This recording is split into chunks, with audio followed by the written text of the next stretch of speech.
How did it come to be that Double Fine is doing a Sesame Street game for Kinect? That's a great question. The original idea is actually about 3.5 years old. We came up with it during our prototyping period, which we call Amnesia Fortnight. It's a period where we take 2 weeks, we forget about whatever it is we were working on, at that point Brutal Legend, we do some prototypes, and then after 2 weeks we come back to the main game that we were working on.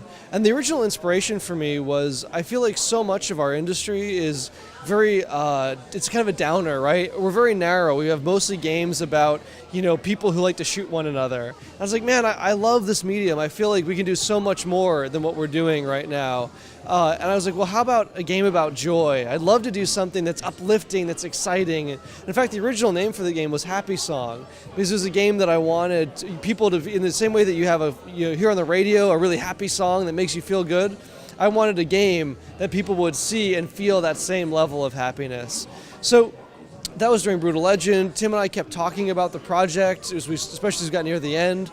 And when we heard about Kinect, we were really excited. We was like, wow, here we've got this original idea that's all about being happy and upbeat. It's family friendly. Kinect is all about that. It's a new interface that'll be really exciting. So we started to integrate those two ideas. And then we heard that Warner Brothers and Sesame Street were partnering to publish Sesame Street themed video games. Well, Double Fine has never done a license before, and we were all about original IP. That's what we're known for, really. But Tim and I both grew up with Sesame Street. It had a big impact on us, developmentally, creatively. For me, it's the high watermark of what entertainment can be, that it can be entertaining and wholesome at the same time. And so really this is one of the sort of franchises that for us, we're not just okay with doing, we feel honored to be a part of. So those three things, the sort of uplifting game and an original IP, Kinect, and Sesame Workshop, that's the trifecta of Sesame Street Once Upon a Monster. Yes, I think on paper it sounds weird that Double Fine is doing a Sesame Street game. You wouldn't think it natural, but when you look at the game, you see sort of the Double Fine spirit living in this game as well. Exactly. Well, I think honestly that's kind of true of all of our games, right? They sound a little weird on paper. But no, and for us, we're really passionate about original experiences. At Double Fine, that's what motivates us. It's not about cashing in on the latest fad. It's about making games that we think are going to add something to this medium that we're all a part of. And so for us, the opportunity to do something with the reach that Sesame Street provides and to collaborate with Sesame Workshop was awesome. Especially because so often children's entertainment, it's kind of treated as a second-class citizen in our industry. We felt like, man, if people are going to make Sesame Street games, we want to make sure that there's a really good one out there, to provide parents and children with the highest quality possible experience, not just something that's kind of trying to take their money from them. How do you treat storytelling in a game that's aimed for a younger audience? That's a great question. It's funny because about 42 years ago, Sesame Street pioneered this concept of a children's television show that adults would enjoy as well. They called it co-viewing, and it was a big key to their early success. And for us, we're trying to take the idea of co-viewing and turning it into co-playing. So all of our activities are designed for both parents and children to play together. And our stories are about very accessible ideas, things that kids can relate to, like a birthday party that nobody showed up for, but with jokes and humor that really work well for the adults. And it's really about the combination of humor, fun physical play, and collaboration that make sure that the game is fun for the young and old alike.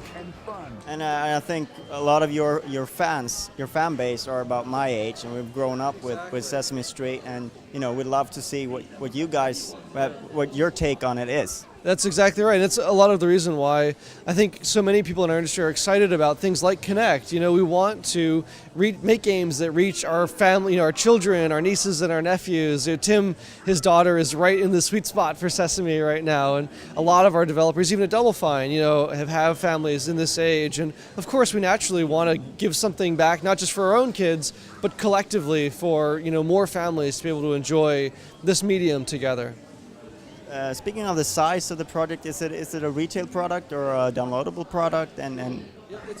Yeah, so Sesame Street Once Upon a Monster is a retail game. A lot of people thought when Tim a year ago said we're working on 4 smaller games that they would all be downloadable.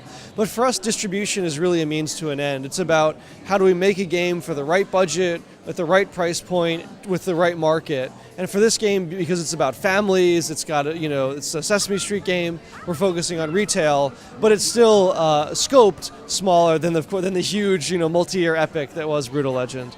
So you mentioned before that you had split up a little bit to smaller teams that are doing these kind of projects. Is this the way that Double Fine will work from now on? And are you happy the way it works rather than the sort of epic, big, Brutal Legend project? Yeah, well, for us, the driving factor behind what we make isn't is it a big game or a small game. It's not about is it on the Xbox or the PlayStation. It's about is there an idea that we feel passionate about, that we feel like will add something to our industry. So that's really the driving force. So I think you should expect to see some big games from us in the future and some small games. You'll see some casual games and some core games, really based on what we as a collective company feel passionate about making. And then as far as was it hard going from one to multiple? Absolutely. One of the biggest challenges any studio ever goes through is going from one game to multiple games. And in our case, we went from 1 game to 4 games. But coming out of that, one thing I can guarantee is that we absolutely will be putting out more. We'll be working on more than 1 game at a time. That's something that we've got the infrastructure, the personnel, the personality to do that. And we've gone from making like 1 great idea every 5 years to now making 4 great ideas in about a year and a half, or at least what I think are great ideas. I agree. All right. Thank you very much. Yeah, thank you very much.